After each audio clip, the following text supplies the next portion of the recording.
Di antara hadis-hadis yang menunjukkan keutamaannya Muawiyah, Muawiyah adalah sahabat yang paling sering dibuat olok-olokan. Muawiyah radhiyallahu anhu adalah sahabat yang sering dibuat ejek-ejekan. Tidak hanya orang yang Syiah, kalau Syiah mah gak usah diomongkan, dari Abu Bakar semuanya kafir. Ini orang yang ngaku Sunni banyak yang benci sama siapa? Muawiyah. Gerakan-gerakan Islam yang mengaku Islam banyak yang benci. Ibu Tahrir benci sama Muawiyah. Nah, Syed Qutb benci, jangan amankan sama Muawiyah, sama Utsman aja benci kok. Ya. Kalau orang Syiah mengantem Muawiyah wajar lah, nggak usah dibahas kalau Syiah itu. Kalau Sunni menghantam, mencela Muawiyah ini yang termasuk korban berita palsu, korban cerita-cerita yang dibuat oleh orang Syiah. Padahal Muawiyah ini banyak keutamaannya. Saya sekolah madrasah ibtidaiyah MI sejak kecil, selalu yang sudah kenal saya namanya Muawiyah sejak MI saya. Dan selalu negatif, buku-buku tulis mesti negatif pandangannya. Betul apa tidak? Selalu negatif Muawiyah ini.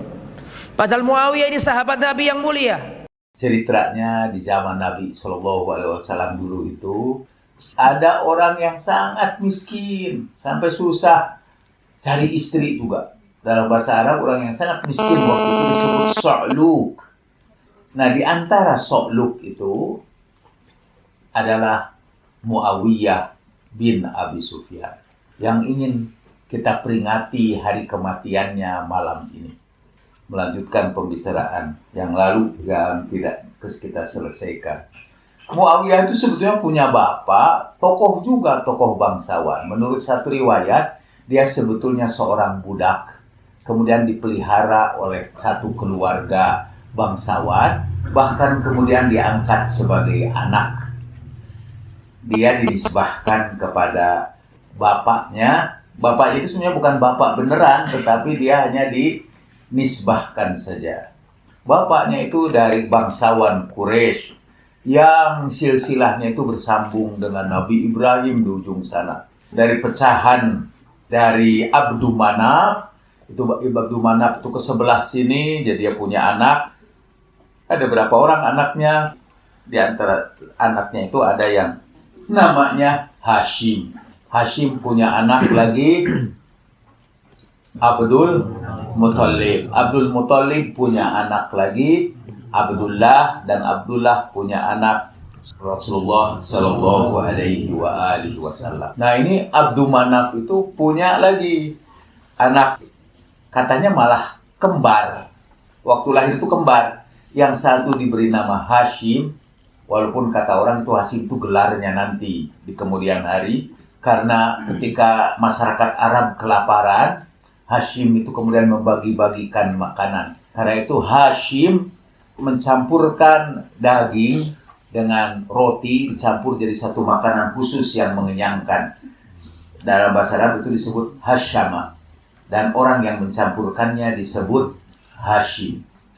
Jadi Bani Hashim itu artinya termasuk Rasulullah SAW, anak orang yang kerjanya itu membagi-bagi makanan buat orang yang lapar. Pada waktu lahir, Hashim itu lahirnya kembar dempet, yang dempetnya itu hanya pada dahinya aja. Kan dempet itu bisa macam-macam, bisa dahi, bisa perut. Ini dempetnya itu dahinya aja. Yang satu lagi itu Umayyah ya, Umayyah bin Abdusyam. Nah, dipecahlah itu. Waktu itu sih belum ada operasi untuk orang-orang anak kembar. Jadi operasinya itu langsung dengan pedang aja diputuskan. Terpisahlah duanya. Katanya itulah pertumpahan darah yang pertama antara Abdusyam dengan Hashim. Jadi mereka dipisahkannya itu dengan darah. Dan sepanjang sejarah Nabi SAW dan keturunan Rasulullah SAW terjadilah pertumpahan darah di antara kedua keluarga, yang sebenarnya keluarganya itu nyambung tadi dari Abdu Manaf. Abdu Syam itu punya anak namanya Abu Sufyan bin Harb atau bin Harb. Abu Sufyan bin Harb itu punya anak Walaupun tadi sudah saya sebutkan, itu hanya dinisbahkan aja kepada dia. Anak itu namanya Muawiyah, yang asalnya miskin banget. Dia tuh syoklo. Kemudian dipelihara oleh Abu Sufyan. Malah kemudian dia menyebut namanya itu Muawiyah bin Abi Sufyan. Nanti oleh Nabi dilarang untuk menisbahkan bin itu kepada yang bukan bapaknya. Tidak boleh sampai turun ayat wama Muhammadun aba ahadim mirrijalikum walakin Rasulullah wa khatamun nabiyyin. Tidak boleh kita menisbahkan seorang anak. Saya ada ayah budak nuku abdi dikukut, dipelihara, saya pelihara. Tidak boleh dinisbahkan namanya kepada saya. Zaid bin Harithah itu diaku anak oleh Nabi Shallallahu Alaihi Wasallam. Tidak boleh dia Zaid bin Muhammad Shallallahu Alaihi Wasallam. Tidak boleh. Dia harus diberi nama, tetap dikembalikan lagi kepada Zaid bin Harithah. Jadi semua orang dikembalikan lagi namanya setelah datang aturan Islam, kecuali Muawiyah. Nah, kita akan mulai dari bapaknya. Di dalam sejarah-sejarah disebut bapaknya Muawiyah itu, tadi bapaknya juga dinisbahkan namanya aja. Abu Sufyan itu disebut karena qasiran damiman mulhidan. Bapaknya itu musuh Nabi, musuh bebuyutannya Nabi Shallallahu Alaihi Wasallam. Dia yang memegang bendera memerangi Nabi. Dia juga yang menyebarkan fitnah tentang Nabi dan kafir sekali. Dia tidak begitu banyak disukai orang. Kemudian dia menikah dengan seorang perempuan. Mungkin karena dia pernah jadi pedagang, karena punya duit, walaupun wajahnya itu jelek, dia berhasil memiliki istri yang cantik-cantik. Dan di antara istri yang cantiknya juga yang dia ambil, itu istri yang disebut, istrinya itu kalangan orang Arab waktu itu disebut Sohibatur Roya. Di kota-kota besar itu ada perempuan-perempuan prostitut, perempuan-perempuan prostitut yang terkenal paling laku.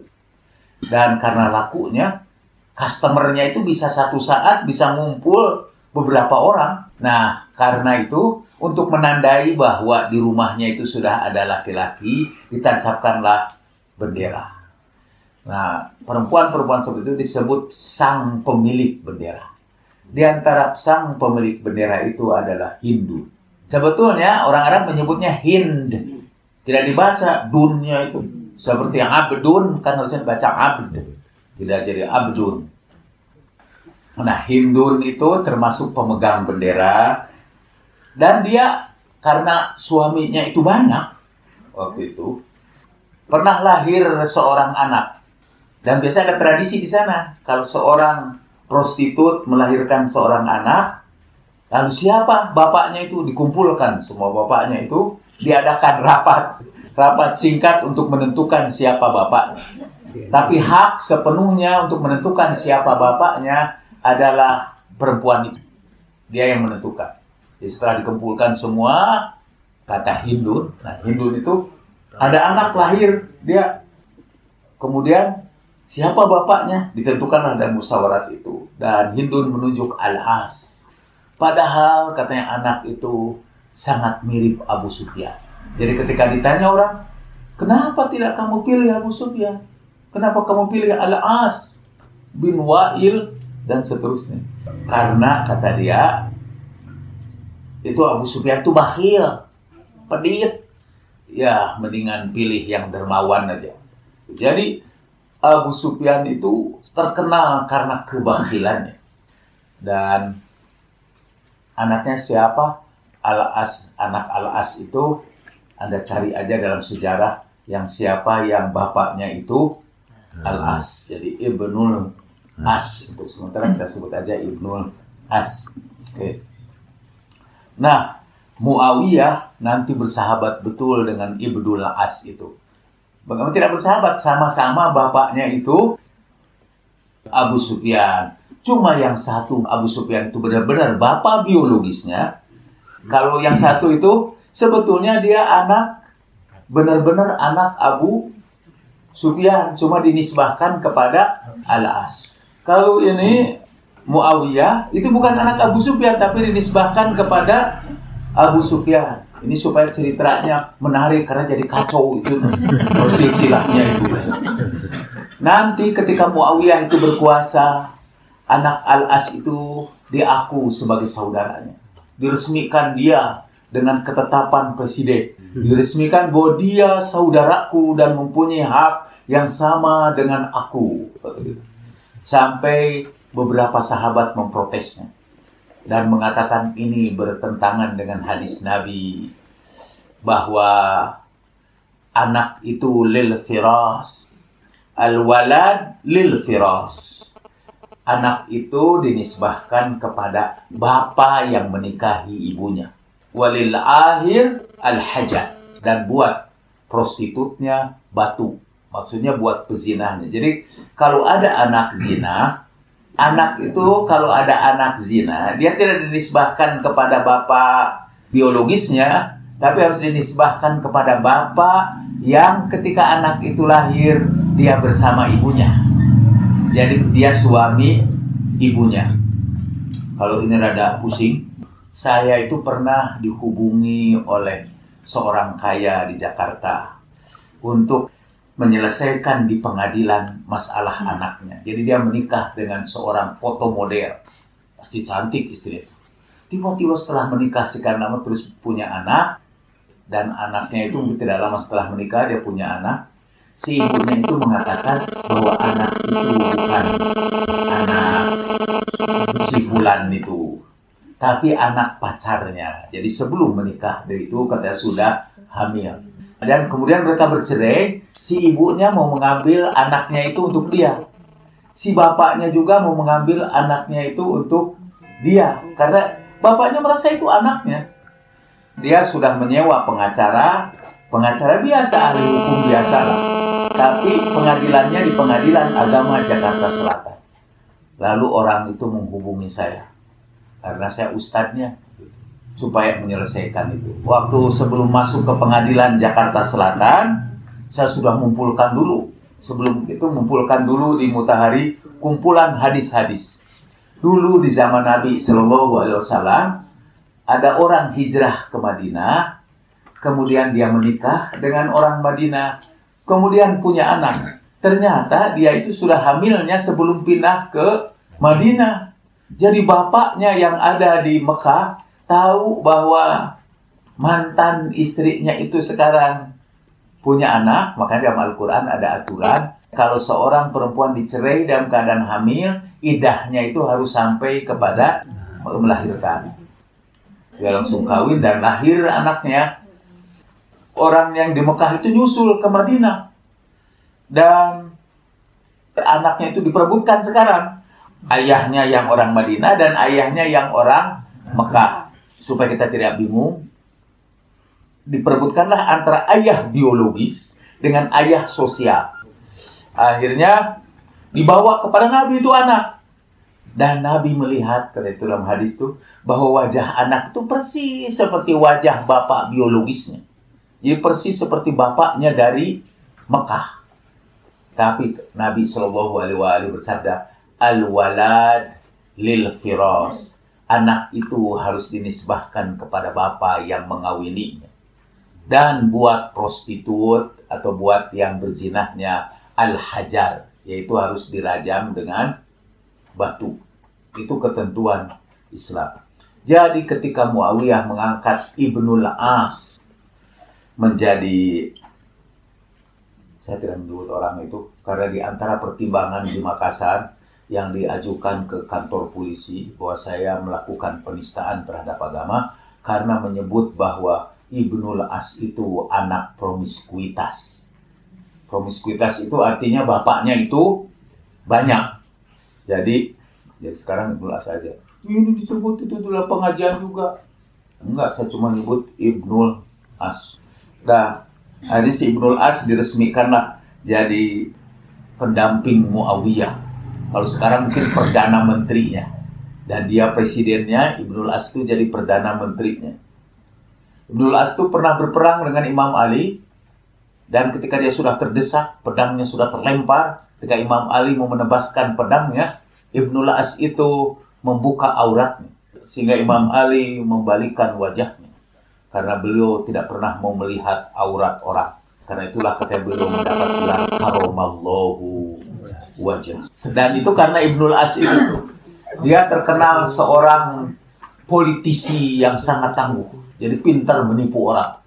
Para sahabat menegur Muawiyah karena ia sudah melanggar ketentuan Nabi Shallallahu Alaihi Wasallam. Nanti nih kita belum cerita, Muawiyah itu beserta bapaknya terus-menerus melawan Nabi. Singkatnya cerita, akhirnya mereka kalah dalam penaklukan kota Mekah.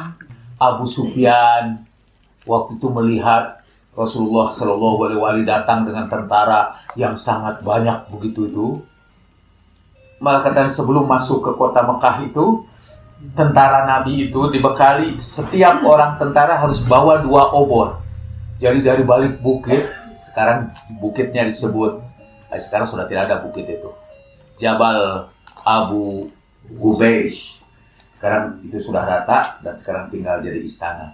Jadi dari balik bukit itu, Abu Sufyan melihat bersama Abbas, paman Nabi Shallallahu Alaihi Wasallam, melihat kerumunan tentara Nabi yang berkemah sebelum memasuki kota Mekah, dan melihat obor-obor yang begitu banyak. Padahal itu jumlah, sehingga dalam pandangan Abu Sufyan itu tentara Nabi itu 2 kali lipat dari tentara Nabi yang sebenarnya, karena Rasulullah menyuruhnya membawa obor 2. Dan akhirnya sambil ketakutan dia dibawa oleh Abbas menemui Nabi Shallallahu Alaihi Wasallam. Nabi mengajak dia masuk Islam, tapi dia masih berkata, belum bisa saya masuk Islam, masih ada ganjelan, kata dia. Tidak tahu apa ganjelannya itu. Pokoknya tidak mau masuk. Sampai kata Abbas, cepat sebelum leher kamu dipotong. Akhirnya ya dia masuk Islam juga. Tapi Muawiyah yang punya lakon dalam cerita kita ini tidak masuk Islam, tidak datang menemui Nabi, malah dia kabur ke Yaman. Jadi dia kabur ke Yaman, meninggalkan, karena takut dia akan dibunuh oleh Nabi Shallallahu Alaihi Wasallam, karena dia memang suka terlibat dalam penghinaan terhadap Rasulullah Shallallahu Alaihi Wasallam.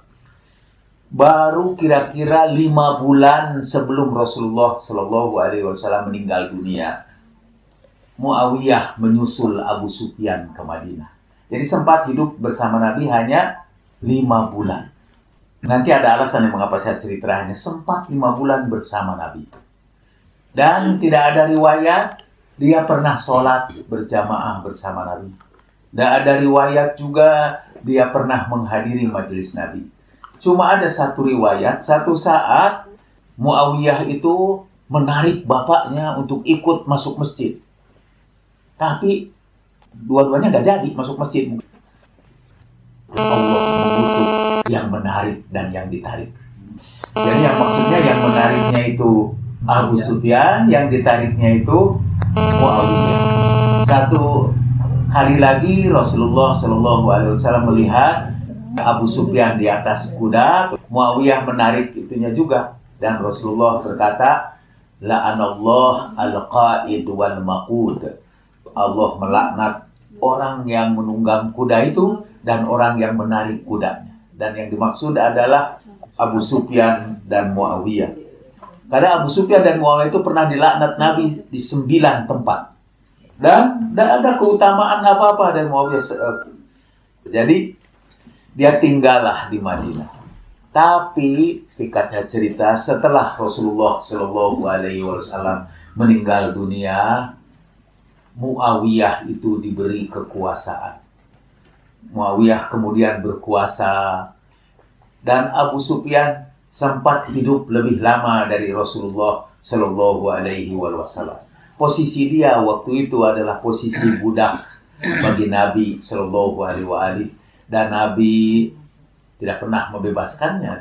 Dia posisi dia sebagai tawanan Nabi aja, sebagai budak. Tapi Nabi pernah malah mengajaknya dalam perang Hunain.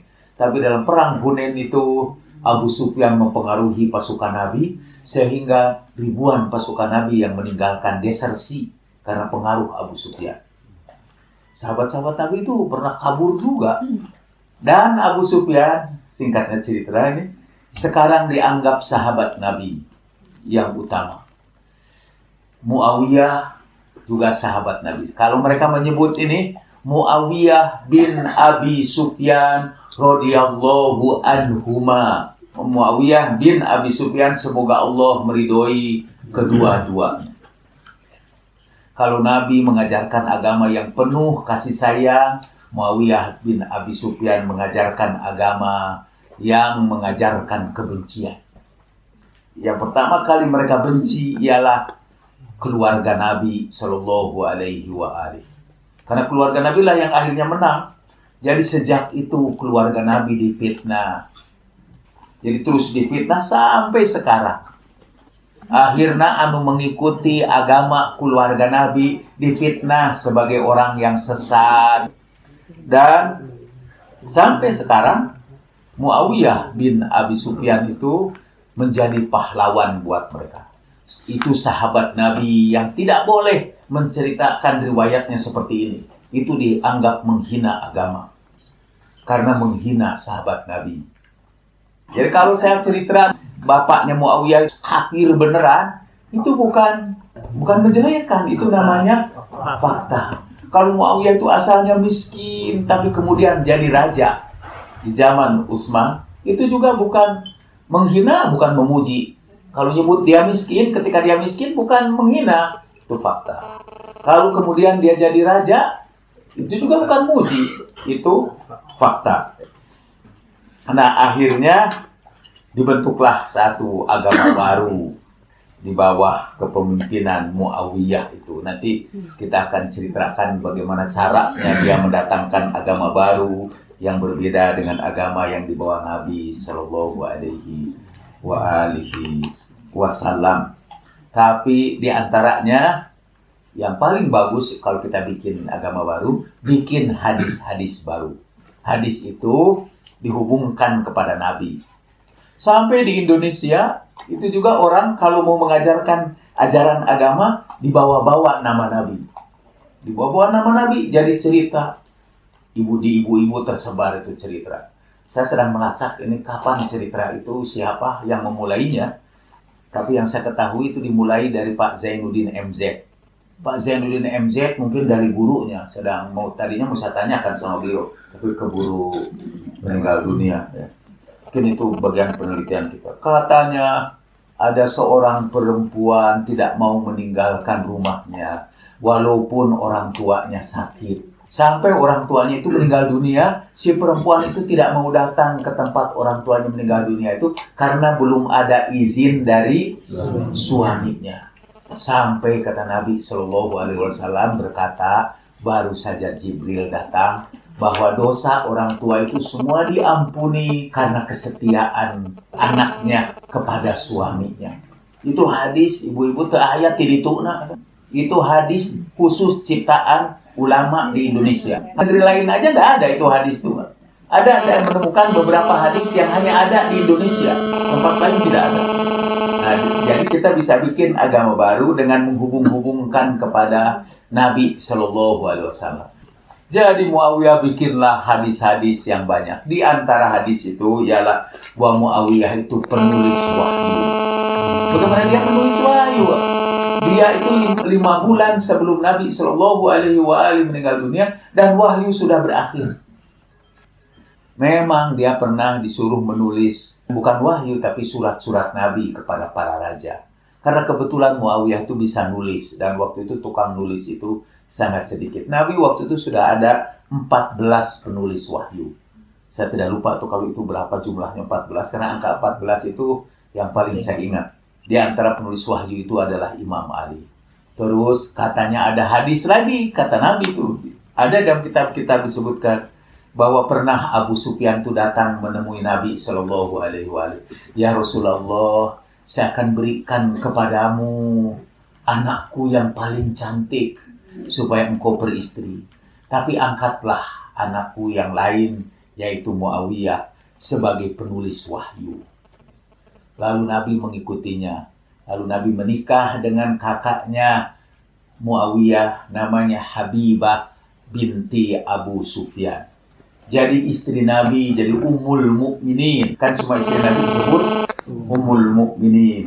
Tapi sejarah membuktikan bahwa Rasulullah menikah dengan Habibah itu ketika masih di Mekah.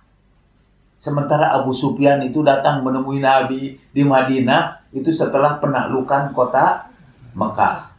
Salah nanti nyata orang maca sejarah lebih banyak daripada yang membuat hadis itu.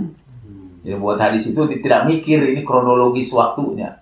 Nabi menikah dengan Habibah itu karena dia itu waktu itu sahabat yang dikirim bersama suaminya mengungsi ke Afrika, ke Habsyi. Kalau nggak salah, sama itu namanya Abdullah bin Jahash. Dan suaminya itu di sana, di Habsyi itu masuk Kristen. Jadi istrinya kemudian ditelantarkan, tidak mau ikut masuk Kristen. Dan akhirnya kemudian pergi ke Madinah dan nikahi Nabi SAW. Sebelum Abu Sufyan menjadi budak Nabi SAW. Kalau juga sampai salah satu gelar yang disebarkan oleh Muawiyah, karena Imam Ali itu disebut gelarnya Amirul Mukminin, dan istri-istri Nabi disebut Ummul Mukminin. Itu kan gelar hormat. Ibunya kaum mukminin, pemimpinnya kaum mukminin. Sampai Umar bin Khattab juga menyebut dirinya pemimpin kaum mukminin. Muawiyah ada bingung menyebut pemimpin kaum mukminin karena orang tahu dia pemimpin kaum musyrikin awalnya. Jadi kalau ganti tiba-tiba jadi Ummul Mukminin, rada panjang ceritanya. Jadi apa yang dia katakan? Saya ini pamannya kaum mukminin. Khalul mukminin. Ada itu hadisnya. Salah satu gelar Muawiyah Khalul Mukminin. Kenapa dia menyebut paman? Karena saudara perempuannya Ummul Mukminin, yaitu Habibah tadi itu Ummul Mukminin. Kalau Habibah disebut ibunya kaum mukminin, tentu saudaranya Habibah itu pamannya kaum mukminin. Jadi dia menggelari dirinya Khalul Mukminin. Muawiyah Khalul Mukminin. Orang-orang harus memanggil dia juga ya Khalal Mukminin. Hei Mangna, jami-jami mukmin, mang mukmin. Itu belakang. Dan itu dinisbahkan juga kepada Nabi Sallallahu Alaihi Wasallam. Nabi kata pernah menggelari Muawiyah dengan gelar ya Khalal Mukminin. Itu dibantah oleh para ulama di kalangan Ahlus Sunnah juga. Kalau begitu, kalau gelar Muawiyah itu Khalal Mukminin, mestinya Muhammad bin Abu Bakar. Abu Bakar itu punya anak yang perempuan namanya Aisyah, yang laki-laki namanya Muhammad. Mestinya Muhammad juga mendapat gelar Khalul Mukminin karena istrinya ini malah kata mereka, kata para ulama ahli sunnah juga, malah Hatib bin Balta'ah itu seorang tokoh Yahudi.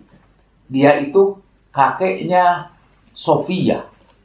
Sofia itu dinikahi oleh Nabi, orang Yahudi dinikahi oleh Nabi namanya Sofia. Punya bapak namanya Hatib bin Balta'ah yang memerangi Nabi. Mestinya bapaknya juga disebut Jadul Mukminin, bapak kaum mukminin.